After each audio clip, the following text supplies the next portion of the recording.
Guys, I am hooking all you single guys up today, you sexy stud. I'm gonna show you how to flirt with girls like James Bond 007 because there's a difference between being smooth and being creepy like this guy. Is your daddy a baker? Cause Jamaican me crazy. Sorry, I haven't used that one before. I kind of crack myself up sometimes. Hi. What's your name? Tanya. Nice to meet you. Nice to meet you. Devin. I noticed your eyelashes, so I was wondering if you wanted to come over to my place and maybe exchange mascara. Want to get out of here? Blow this popsicle stand? No, I'm good. Thanks. Yeah? Well, me and you can maybe just, go.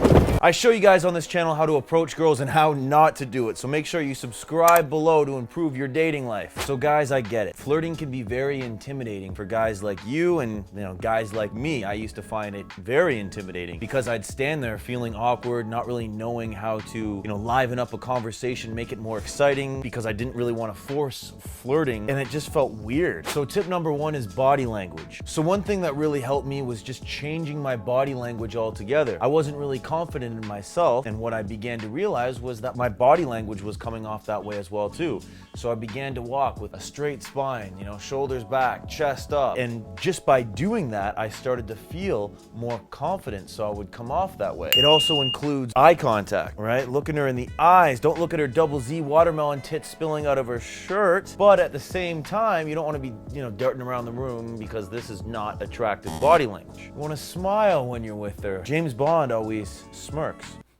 Face her with your body language, right? You're not kind of looking around the room like she's right there, all right? Commit to it. I coach a lot of guys, and one of the biggest problems I see is that they're not committed to the interaction, right? They're second guessing themselves. They're kind of looking around. One foot is essentially out the door, right? They're facing the girl, but at the same time, they're also like turned away from her, right? And the girl's thinking like, okay, this is weird, this is socially uncalibrated, and because of that, it comes off as creepy, because essentially what creepy is it's just not being socially calibrated. Guys, 80% of communication is nonverbal, so people are already judging you and assessing you before you even open your mouth. That's why it's so important to walk around expressing confidence in yourself, knowing that you are the man. So why is it important to pay attention to your body language? If you use open body language like how I am right now, then others will feel more impacted by you. Others will end up responding positively to you. If I sat here like this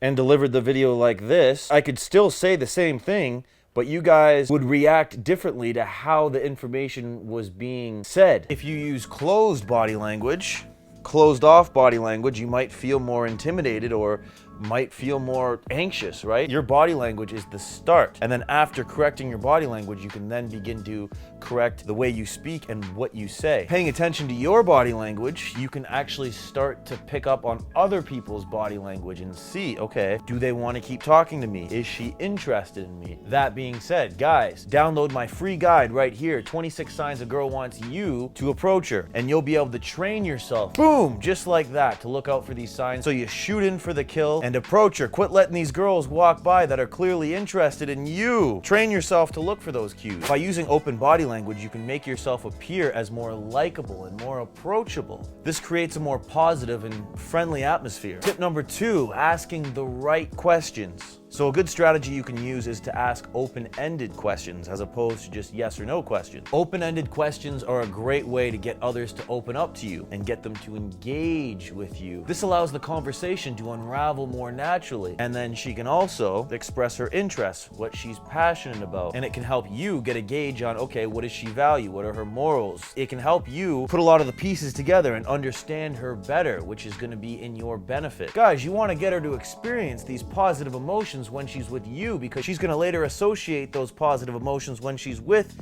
you. She's going to be telling Gretel, oh my God, Steve made me feel so good when we were on the date. Perfect, guys. You could ask questions like, what kind of music do you like? What are you passionate about? What do you like to do for fun? These answers are going to lead her to go to a place in her mind where she's bringing out that positive emotion, right? Music, it helps you feel good. What do you like to do for fun? That's another positive emotion, right? Women are very emotional, so women deal in their emotions a lot, right? So when she thinks, or what do you like to eat? What kind of food do you like? These are also great questions too, because it's going to allow her to have that positive experience. When you see her eyes light up after telling you something, you want to dig a little deeper on that exact topic because you want to keep bringing those emotions out of her. So for instance, let's just say she likes knitting.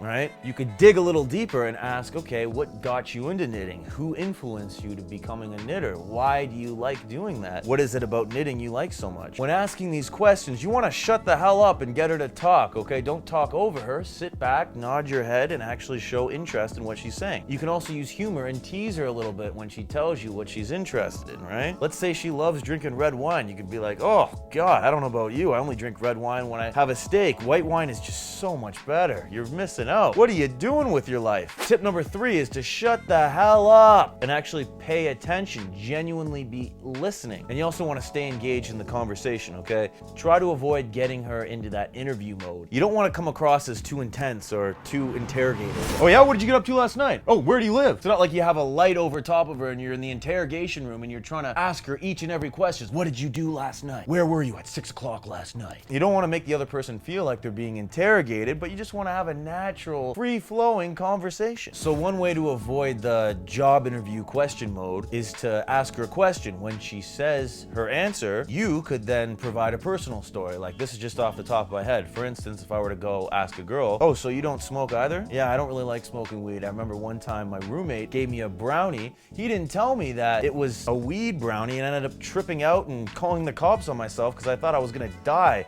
It got pretty bad, and then from that moment on, I knew I just wasn't meant to smoke weed because I get way too goddamn paranoid about it. You know, she'll laugh, nod her head, oh my God, me too, right? For the most part, right? If you have that shared interest, you guys can laugh over that and you're bonding over that. So another way to avoid the job interview style of questions is just to change the tone, the way you're talking to her, right? If I were to ask a girl, so what do you like to do for fun? Versus, so, what do you like to do for fun? There's a difference in how it's being said. You can change the way that you say something to have a different impact. Listening is so important when it comes to flirting because it shows that you actually have an interest in what they're saying. It can give you information on their interests, on their passions, what they like to do, so this helps build that connection. Guys, have fun. Keep the conversation light, okay? Don't be talking about black holes or the theory of relativity on the first date, okay? Try to steer the conversation away from anything that could be controversial or heavy topics. 2 big ones are politics or talking about past relationships. You don't want to throw a bunch of negativity her way about how Gretel broke your heart back in the day and you're still bitter and broken about it. She doesn't want to hear that shit. If you feel the conversation getting too heavy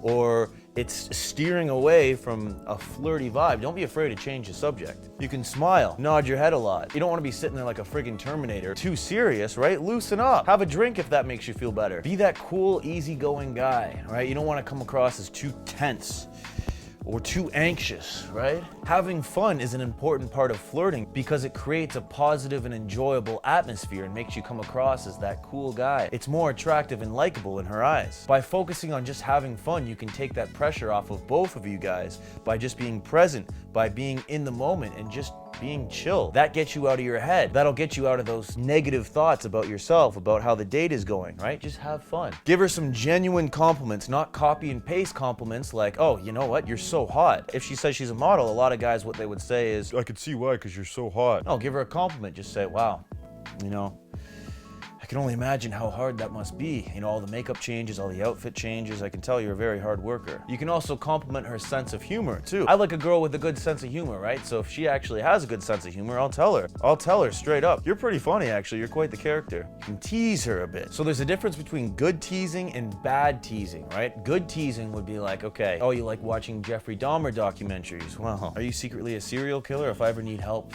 you know, hiding a dead body, you'll be the first person I contact. I don't really know about you. Are you gonna murder me when we go on our second date? Bad teasing would be like, oh God, your shoes look like shit. I don't really like the way you're dressed. Oh my God. There's teasing and there's insulting. You gotta be willing to adjust. Guys, if she's not responding well to one of your jokes, if you're noticing she's not liking or she's kind of put off by some things you say, take a step back, readjust your approach. You wanna be constantly reading and seeing what her body language is like. And guys, I hate this advice. When people say just be yourself, be the best version of yourself. I hate the advice, just be yourself, right? Because maybe a girl won't find that attractive yet. You want to come off as the best version of yourself. You're constantly striving to improve, hitting the gym, working out. Make a list of your positive personality traits. Maybe you're funny. Maybe you have good social skills, right? Make sure this is highlighted on the date. Whatever you find to be your positive personality traits, bring it through on the date, right? Show her that side of you. Don't be trying too hard to flirt. Let go of any preconceived notions, and as cliche as it sounds, just let it happen naturally, because it will. It will happen by you just sitting there, being present, being in the moment, listening, just having fun, right? Because that'll get you out of your head. Believe in yourself, guys. You got this, okay? I think you're good looking. I think you guys are absolute studs, okay? You got this. Don't take yourself too seriously, okay? Embrace your quirks, embrace your flaws. No amount of flirting is going to impress a girl or win a girl over if the vibe just isn't there. And part of the vibe is actually going to a good location on a date, right? A lot of guys, they take their dates to the complete wrong environment and they're already put off before they even start talking to the girl. The girl is like, why the hell did he take me here? Okay, so you want to make sure you take her to a good environment. You want to make sure you take her on a great date. Where you take her on the date can make or break the experience. So I made a list for you guys. Check this video out right here for the 5 best places to take a girl on a date that will cost you nothing.